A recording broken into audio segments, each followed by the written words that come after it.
guys, good afternoon. Yan. Dito naman yung ating tinatawag na ang pagkain ng baka. Yan guys, good afternoon sa inyo. Yan yung pagkain ng ating baka. Ready na natin kung ano ang mga kinakain ng baka. Ito ay dayami. Yan guys. Yan. Kukuha tayo ngayon. No? Yan mismo. Nalagay natin dito sa baka. Yan guys, so kitang-kita nyo, no? Kinakain niya. So ibig sabihin, hindi mo na magpapaskol ang isang farmer pagka mayroon mga dayami.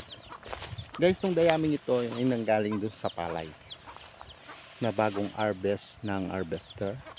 Ngayon sinako natin doon para pwede nating i-stock ang pagkain ng baka. Ayan. Okay, dito pa rin yan guys sa M-Corps TV Channel 3 on YouTube channel. Live din tayo sa TikTok, sa Facebook, and of course sa M-Corps Radio 83.3. Okay, bye-bye. Kita-kita.